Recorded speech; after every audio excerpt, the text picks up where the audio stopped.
जो सियासी एड्रेस होना है। सियासी अबतरी है वो पता नहीं किधर हमें लेके जाएगी, क्योंकि बलूचिस्तान पहले अनरेस्ट होता था और हम सोचते थे कि वहाँ पर हमारी मजबूत आर्मी है, वो जाएगी, मैनेज कर लेगी, या सोचते थे कि पोलिटिकल प्रोसेस चलेगा, इन लोगों को इंगेज करेंगे, अख्तर महंगल है, बाकी लोग हैं, वो आएंगे, फेडरेशन पे यकीन रखते हैं, बैठेंगे, हल निकलेगा। अब केपी की लॉ एंड ऑर्डर सिचुएशन देखें, जो लकी मरवत और बाकी इलाकों की सूरत हाल है, रियल बैड सिचुएशन, शायद हम उस पोर्ट्रे नहीं करते उस तरीके से टीवी चैनल के ऊपर। और साथ पोलिटिकल सिचुएशन आप देखें तो लगता ही नहीं है कि किसी को ख्याल है कि पाकिस्तान के हालात क्या बनेगा क्या।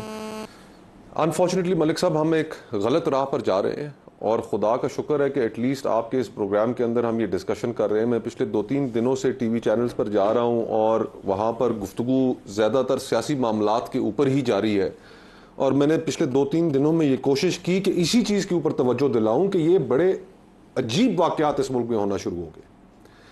खैबर पख्तूनख्वा पुलिस का ये एहतजाज करना और उनके मुतालबात जो बैरिस्टर सैफ साहब ने भी दोहराए कि सिक्योरिटी फोर्सेस यहाँ से जाएं, हम खुद इस इलाके के अंदर अमन कायम करेंगे, ये कोई छोटी बात नहीं है। इस बात को हम किसी सूरत नज़रअंदाज नहीं कर सकते कि ये किस राह पे हम जा रहे हैं। खैबर पख्तूनख्वा पुलिस ने पिछले 2 दहाइयों में इंतहा कुर्बानियां उन्होंने दी, बेइंतहा कुर्बानियां दी। पुलिसिंग में टेररिज्म के खिलाफ लड़ना शामिल नहीं है, नॉर्मल जो पुलिसिंग होती है, उन्होंने बड़ी जवान मर्दी के साथ टेररिज्म का मुकाबला किया है, दहशतगर्दों का मुकाबला किया है। जवान शहीद हुए, उतने ही फौज के जवान शहीद हुए। और इस वक्त सिचुएशन ये है कि आपकी अक्रॉस दी बॉर्डर बलूचिस्तान पे भी और केपी पे भी रोजाना अटैक हो रहे हैं। आपकी अफगान बॉर्डर जो है वो हीटअप हुई हुई है, उधर अफगान आर्मी खड़ी है, इधर पाकिस्तान की फोर्सेज खड़ी हैं, और पुलिस वाले फौज के खिलाफ एहतजाज कर रहे हैं क्योंकि वो चाहते हैं कि फौज चली जाए, हम लॉ इन्फोर्समेंट करें। अब what it shows chaos, it shows meltdown of the state, it shows के आपका जो एतमाद है, जो क्रेडिबिलिटी होनी चाहिए, जिनके साथ खड़े होकर पुलिस और फौज ने इकट्ठे दहशतगर्दों के साथ लड़ना है, आज उन रैंक्स के अंदर, उस रिलेशनशिप के अंदर एक बहुत बड़ा मिसट्रस्ट का फैक्टर आ गया। फिर आज से कुछ अरसा पहले, 2 हफ्ते पहले, बलूचिस्तान के बड़े कद काट वाले सियासतदान हैं मेंगल साहब, उन्होंने रिजाइन कर दिया। और उन्होंने रिजाइन क्यों किया? इसलिए रिजाइन किया कि आज लोग बलूचिस्तान के अंदर सियासतदानों से ये सवाल कर रहे हैं कि क्या आपके इस पॉलिटिकल प्रोसेस के साथ जुड़े रहने से, क्या इस पार्लिमानी सियासत के जरिए हमारे कोई मसाइल हल हुए? और ये ऐसा खतरनाक सवाल है कि जो अब पूरे मुल्क में फैलता चला जा रहा है। सर खोकर साहब, लेकिन who is in control, who is in charge? आमतौर पर prime minister of Pakistan should be in charge, chief executive of the country, लेकिन पार्लियामान में लोग घुस के पकड़े जा रहे हो MNA, और ना आपको स्पीकर का पता हो, ना प्राइम मिनिस्टर का पता हो, और 24 घंटे बाद क्या मैंने कमेटी बना के सार्जेंट एट आर्म्स जो है उसको सस्पेंड कर दिया। मतलब ये क्या कर क्या रहे हैं मलिक साहब? एक और अजीब सी आप बात देखें कि पार्लियामेंट के अंदर निकाबपोश लोग घुस जाते हैं और जो वाकया होता है वो हम सब के सामने है। प्राइम मिनिस्टर इंचार्ज क्या मियां नवाज शरीफ साहब की कोई स्टेटमेंट आई? मियां नवाज शरीफ, क्या शहबाज शरीफ साहब की आई? वो लीडर ऑफ द हाउस है। इतनी बेइतनाई कि आउटसोर्स आपने हर चीज कर दी है, और अपनी टर्फ, अपने इंस्टीट्यूशन के साथ अगर कोई ज्यादती हो जाए, आप उसको डिफेंड करने के लिए तैयार नहीं। Isn't it failure of Nawaz and Shahbaz? It is a complete failure of all politicians। अब मुझे अभी आपने इब्तदाइये में वो दिखाया अली अमीन साहब की जो गुफ्तगू थी। मलिक साहब, हमें इस्टेब्लिशमेंट के सियासत के अंदर मुदाखलत पे एतराज है, रहेगा। एंटी इस्टेब्लिशमेंट सियासत तो हम कर सकते हैं, एंटी फेडरेशन सियासत हम नहीं कर सकते। ये जो उन्होंने बयान दिया, जो उन्होंने गुफ्तगू की, ये एंटी फेडरेशन सियासत के जिम्मे में आती है। अली अमीन के बयान काबिल कबूल नहीं, काबिल कबूल बिल्कुल भी नहीं है। तो जिस तरफ आप देखें, चाहे जो सियासतदान हुकूमत में बैठे या जो सियासतदान ऑपोजिशन में, आप बड़े मियाँ तो बड़े मियाँ, छोटे मियाँ, सुभान अल्लाह, कि हर किसी ने अपनी एक अलग लाइन पकड़ी हुई है। कोई किसी को, और हमारी इस्टेब्लिशमेंट को भी, कि कोई इस वक्त ये नहीं देख रहा कि मुल्क किस जगह पहुंच रहा है, पॉलिटिकली हम कितने कमजोर होते जा रहे हैं। ये जो मुल्क चला कौन रहा है सर? जो मेरा सवाल है अभी भी कायम है, मुल्क चला कौन?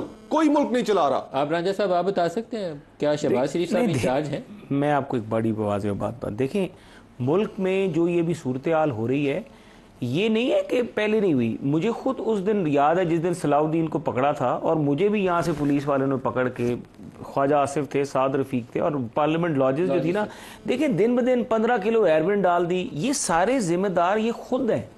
अब हो ये रहा है कि सूरत हाल जो है वो आगे एक स्टेप आगे जा रही है, जो कि हम समझते हैं कि इस तरह नहीं होनी चाहिए। लेकिन बात यह है कि अगर तो मुल्क में ये चाहते हैं स्टेबिलिटी आए, तो जाएं, बात करें, टेबल पे बैठें। किससे बात करें? ये हुकूमत से बात करें।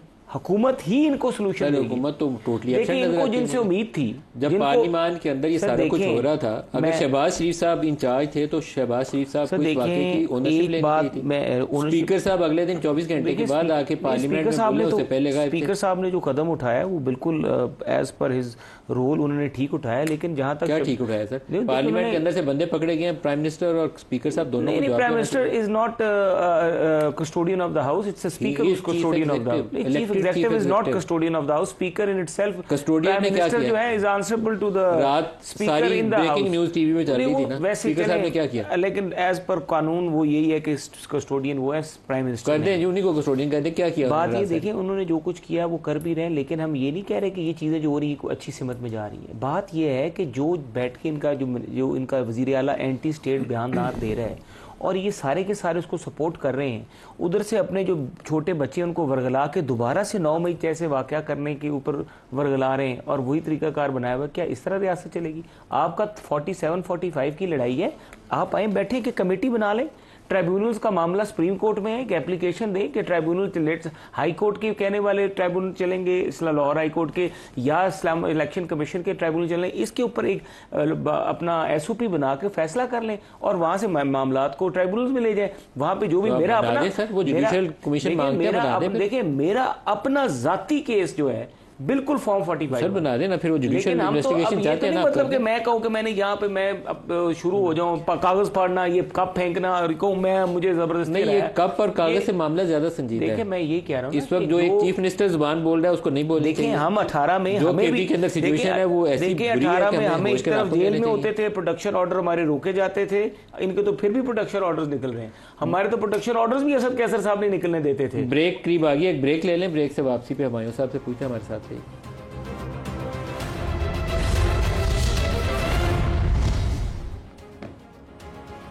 प्रोग्राम में दोबारा खुश आमदीद कहते हैं। जहाँ मुल्क के अंदर एक सूरत हाल है, हम लॉ एंड ऑर्डर, सिक्योरिटी की, पोलिटिकल डेवलपमेंट्स की बात कर रहे हैं, वफाकी हुकूमत का एक अपना एजेंडा है और वो इस वक्त सुप्रीम कोर्ट के जजों को कैसे तोसी देनी है, उनकी मुद्दत कम करनी है, चीफ जस्टिस को कैसे रिटेन करना है या बाज़ जजों को कैसे हटाना है। इस्लामाबाद हाई कोर्ट वाले जजों ने 6 ने ख़त लिखा हुआ है, उनको वहाँ रखना है या उनको उठा के बलूचिस्तान भेजना है।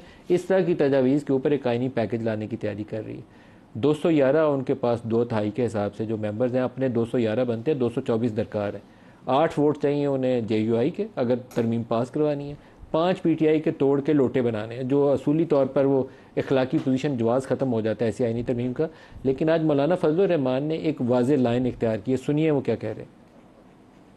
हमारे यहाँ इदारे और इदारों के बड़े वो अपने एक्सटेंशन के लिए फिक्रमंद हैं, अपने इदारों की इस्लाह और तक़वियत के लिए फिक्रमंद नहीं है। एक्सटेंशन का अमल अगर फौज के अंदर है तब भी गलत है, अगर अदलिया के अंदर है तब भी गलत है। ये तो कल पार्लियामेंट भी मुतालबा कर सकता है कि 5 साल के बाद हमें भी 5 साल की एक्सटेंशन दी जाए। ये रिवायतें हज़रत कोई अच्छी रिवायात नहीं है। हम लगे हुए हैं कि साहब हमारे यहाँ आईनी तरामीम की जाए। जब आप एक्सटेंशन में मुश्किल महसूस करते हैं तो मुझे याद है किस तरह हमारे हाथ मरोड़ कर हमसे जबरी तौर पर एक चीफ ऑफ आर्मी स्टाफ इस ऐवान के अंदर कानून साजी कराई। मैं बरमला इस बात का इजहार करना चाहता हूँ, हम अपोजिशन हैं, इस पर अपोजिशन का किरदार अदा करेंगे और कभी हम इस मुल्क के अंदर एक गलत रिवायत की बुनियाद नहीं डालने देंगे।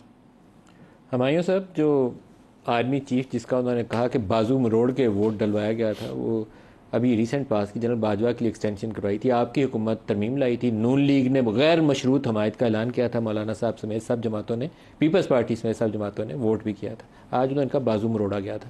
अब काजी फायद ईसा का मामला चल रहा है, हुकूमत को तो बड़ा दिल चाह रहा है कि 3 साल की टर्म कर दें, टेन्योर ऑफिस हो जाए उनका। देखिए मैं आपको जो प्रॉब्लम है ना, एक तो आई एम सॉरी, वो रांझा साहब फिर लगे हुए थे। वो आपने कभी वो रिकॉर्ड प्लेयर देखा है? वो जब ख़राब हो जाए तो एक ही जगह पे सुई अटकती रहती है, वो एक चीज़ बार होता है। ये 9th में उसी रिकॉर्ड प्लेयर का वो है, वो उधर ही फंसा हुआ है, उससे आगे नहीं जा रहा। हालांकि इस वक्त आपने एमल वली साहब का जो सेनेट की स्पीच है वो देखी, आपने उनके पॉडकास्ट देखा है उसको देख लें, आप अली वजीर साहब जो कर रहे हैं उसको देख लें, आप जो पुलिस कह रही है आप उसको देख लें, आप जो एंटी एस्टैब्लिशमेंट के जो नैरेटिव लोग हिट कर रहे होते हैं, एक दफ़ा हम बैठ के देख लें ये क्यों ऐसा हो रहा है। अगर आप ये सारी चीज़ें कर लें, फिर आपने बलूचिस्तान वो अफगानिस्तान की बात की, मुझे एक बात बताएं, पिछले 2 टेन्योर में ये जो अभी 2022 ऑनवर्ड्स गुजरे, कोई हमारा फॉरेन मिनिस्टर इतनी इशू के लिए वहां जाके किसी से मिला नहीं मिला। मेरा ये ख्याल है कि हो सकता है अली अमीन अगर वहां जाके बात करें, हो सकता है it can be a positive thing, don't see it as a negative thing, it can be also positive, ठीक है। लेकिन now coming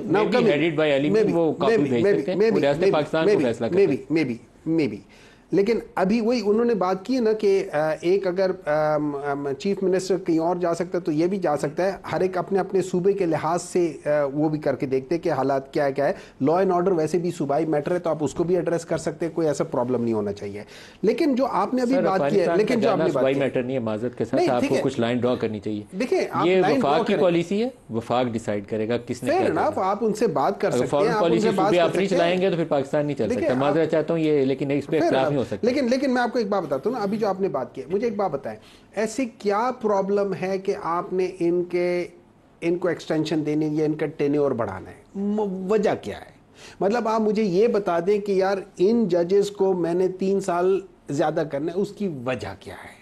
what's the reason? आपके ख्याल में क्या वजह? कोई इसकी एक ही वजह है, ये एक इशू स्पेसिफिक है। वो इशू क्या है? वो है जो डिसीजन आया है उस डिसीजन को रोकना है, मखसूस नशिस्तों का। बस ये अपनी वो हाथ में एक ग्रिप पकड़ने के लिए करे। लेकिन हम ये नहीं समझ रहे कि हम ये सारा कुछ करने में हम एक्चुअली इस मुल्क को नुकसान दे रहे हैं, हम मुल्क के पॉलिटिकल स्टेबिलिटी को और ज्यादा खराब कर रहे हैं। अगर ये मुल्क पॉलिटिकल स्टेबिलिटी नहीं रहेगी या और खराब होगी, आप इसमें IMF को छोड़े वैसे ही कोई 20 अरब डॉलर भी डाल देना, 30 अरब डॉलर डाल दे, नहीं चल सकेगा।